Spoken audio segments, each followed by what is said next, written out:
Hello everyone. Quick review on the new 1250 GSA lowered chassis. First of all, I should mention that this is Friday the 13th, September 2019.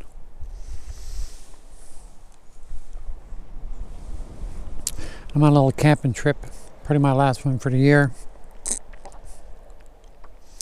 I'm here in Placentia Bay, Newfoundland, Canada, in a place called Ship Cove. Brilliant little spot for camping. Some seals playing out there. I'm expecting a harvest moon tonight, so I'm just out here with my camera. I want to do a few reviews, do a little photography, and just relax. So I started riding in the spring of 2015. My first bike was a DR200 Suzuki. I learned to ride on that. September of 2015, I bought a standard height GS 1200. Anybody who's looking at a lowered GSA obviously must be short in stature. That's the only reason you would buy it.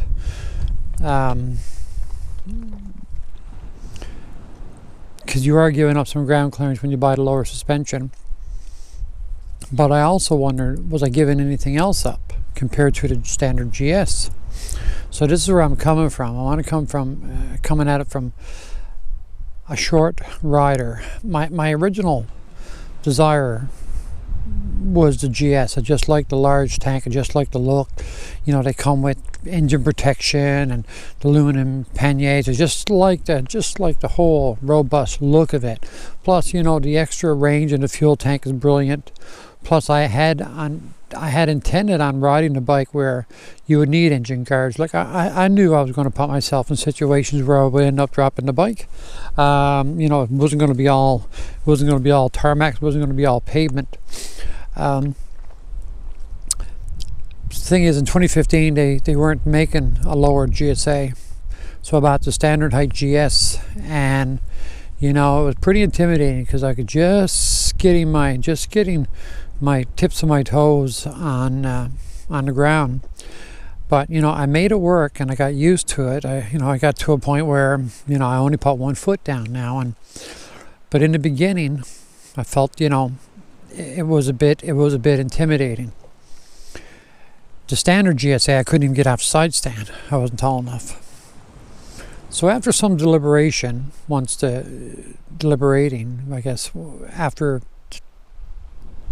the lowered chassis of the GSA came out, and then it came out, you know, the new engine and the new transmission and the TFT screen. There's a whole bunch of new additions. So the bike really appealed to me. So I couldn't test drive a lowered version. So I scoured online looking for reviews, and you know, a few people I've heard say that, you know, the suspension is stiffer because it doesn't have so much travel. It loses some travel. So I was really concerned about buying the lowered version, that I would be unhappy with it compared to the standard GS. The dealer and the website told me that standard GS and a lower GSA with low seats, both with low seats, would be 820 mils. Well, that's not true. The standard GS, or the GSA rather, is definitely lower than the standard GS.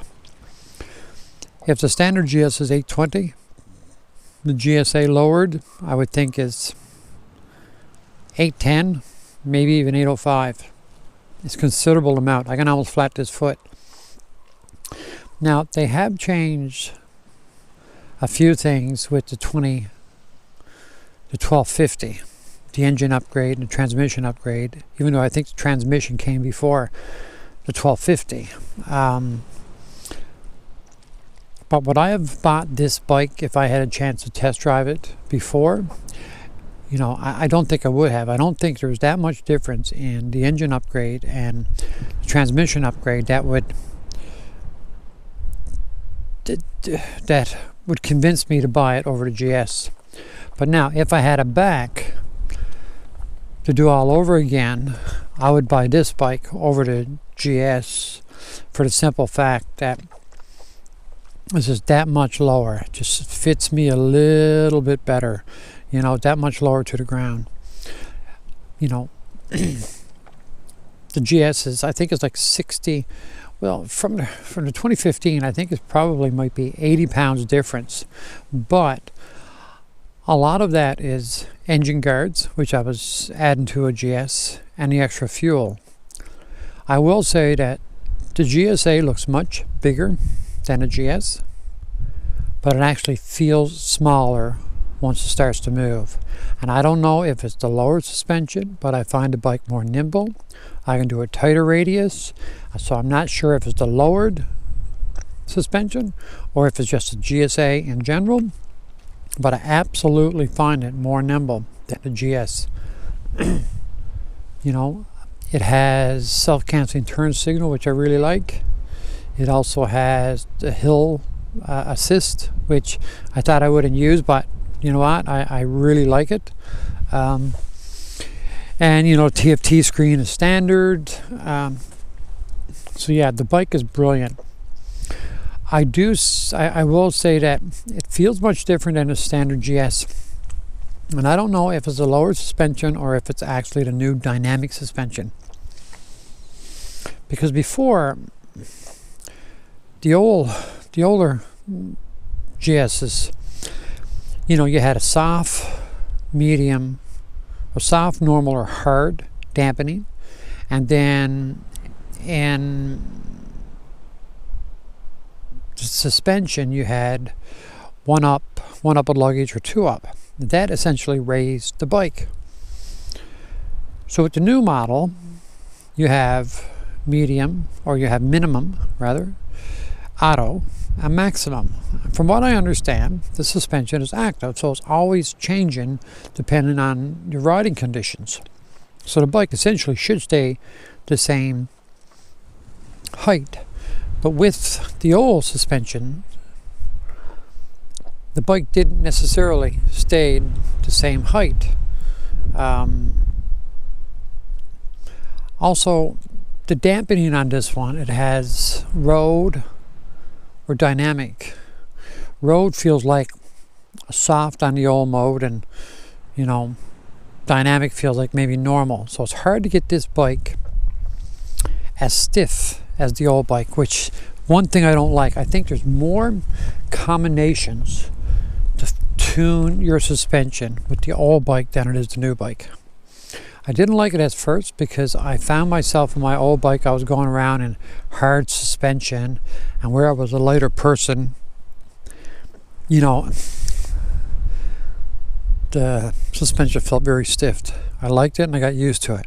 So now I find with this bike, I really don't like it on road.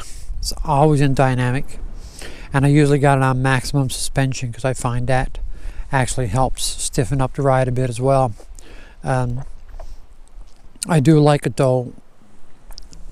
When you need to, you can put it down to auto or minimum, and you got that bit of extra, you're that much closer to the ground. So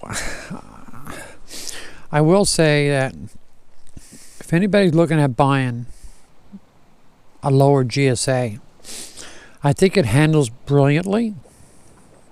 I don't think you'd have any issue with how it handles.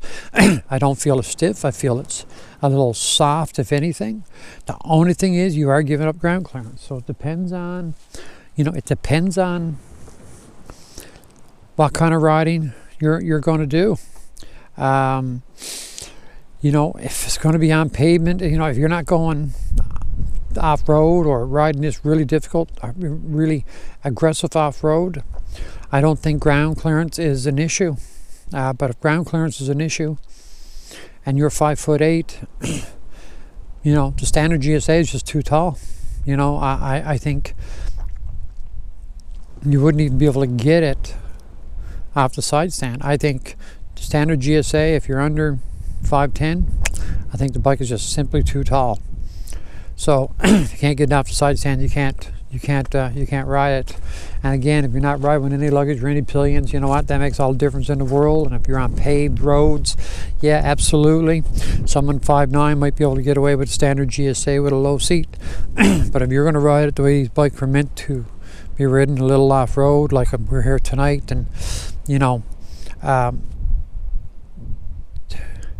you're going to need to be able to reach the ground. Anyway, I would encourage, if you're looking at a GS or a GSA and you're concerned about the lowered GSA, you're losing about 10 millimeters of ground clearance over a GS. So can you live with that? And now that is with the GSA on maximum suspension and the GS on lowered. You can get the GS much higher by putting it on 2-up. So that's the only disadvantage I can see of having a lowered suspension GSA, because the bike handles brilliantly, and it's a dream on the highway, it's a dream off-road, it's a dream in crosswinds, it's a dream loaded. I find it actually more maneuverable, more stable when I'm riding 2-up with my wife. It feels like I don't, the bike is I feel much more stable, especially at lower speeds. So yeah, I have nothing but good to say about the lowered suspension GSA. Anyway, cheers. I hope this helps. If you like this video, click like, and you can subscribe. This is Newfoundlander on the go. I hope you enjoy the scenery, and I hope this information helps. Cheers. Good night. GoPro, stop recording.